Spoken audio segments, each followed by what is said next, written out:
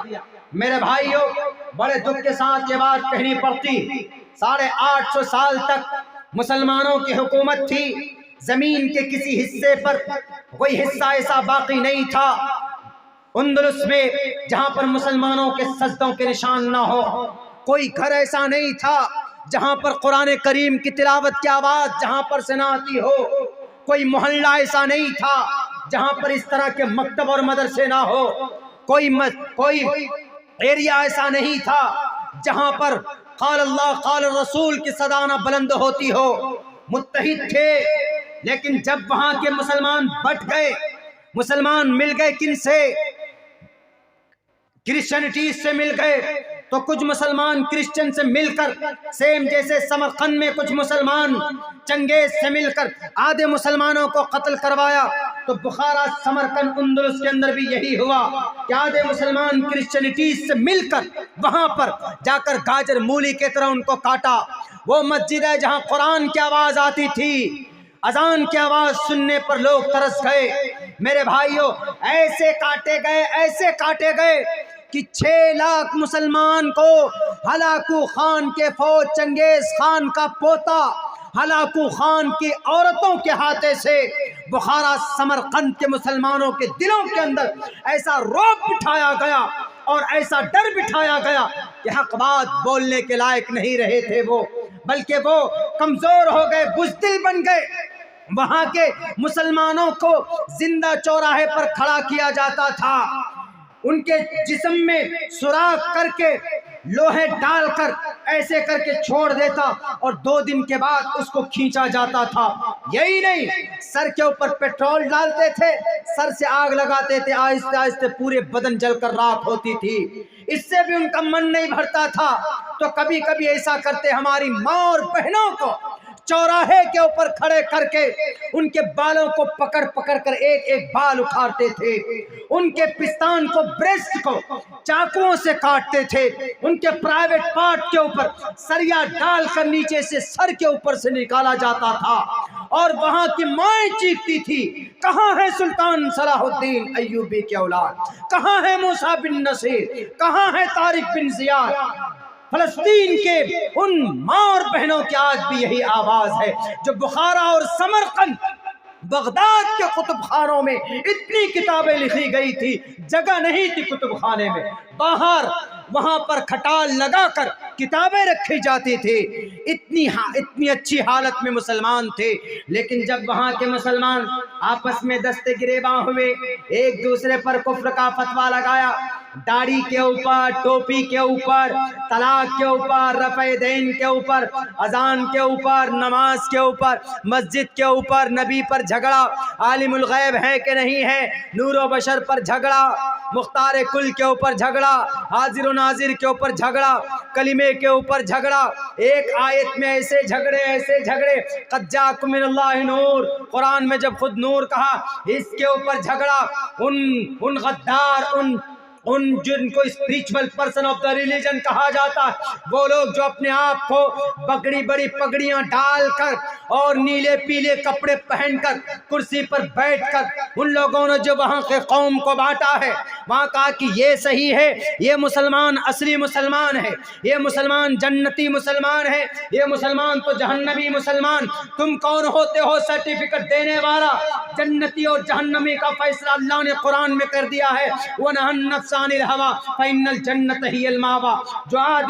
جو آدمی منہیات پر، قرآن و شریعت کے بتائے منع کی ہوئی چیزوں سے رک جائے، اللہ کے فرمان کے مطابق، نبی کی سنت کے مطابق زندگی گزارے گا، فَإِنَّ الْجَنَّةَ هِيَ الْمَأْوَىٰ، وہ جنت میں جائے گا۔ تم کون ہوتے ہو جی گستاخ رسول کا فتویٰ دیکھ کر مہر لگا کر جنتی اور کافر کہنے والوں؟ ارے اللہ کے نبی علیہ السلام نے بھی کسی کافر کو کافر نہیں کہا، ہم تو پھر بھی کلمہ پڑھنے والے ہیں، ہم تو پھر بھی اس دھرتی کے اوپر یہ قوم کلمہ پڑھتی ہے، چھوڑ دو ان کی حالت پر، ان کے اختلافی مسائل جو بھی ہو، لیکن جب وہاں کے مسلمان، بغداد اور سمرقند کے مسلمانوں کی یہ حالت ہو گئی، تو ہلاکو خان کے فوجوں کے ذریعے سے صفحہ ہستی سے وہاں کے مسلمانوں کو گاجر مولی کی طرح کاٹ دیا جاتا ہے۔ وہ مسلمان قوم جو آگ کے سمندر میں کود جاتی تھی، 313 تھے جو طوفانوں سے مقابلہ کرتی تھی، جو ایک صحابی تھے جو بڑے بڑے بہادر بادشاہ کے دربار میں پہنچ کر ان کی تلوار جب نکلتی تھی، ٹیڑھی میڑھی تلوار، تو ان کے ڈھال کو چیر کر ان کے پہلوانوں کے جسم کے 2 ٹکڑے کرتی تھی۔ آج وہ قوم بخارا سمرقند میں لٹ رہی، کس وجہ سے؟ وہ مدد کہاں گئی جو جنگ بدر میں نازل ہوئی تھی؟ جنگ بدر میں نازل ہوئی تھی وہ مدد اتحاد کی بنیاد پر، خلوص کی بنیاد پر۔ اللہ کے نبی سجدے میں ہیں، دعائیں کر رہے ہیں، یہاں تو نہ کوئی دعا کرنے والا، نہ کوئی سجدے میں، ہم ایک دوسرے پر کفر کا فتویٰ لگائیں اور اللہ سے آسمان سے ہم مدد کی امید کریں. It's impossible. ید اللہ علی الجماعہ. اللہ کی مدد جماعت پر ہوتی ہے، مختلف تنظیموں اور گروہوں کے اوپر اللہ کی مدد نہیں ہوا کرتی.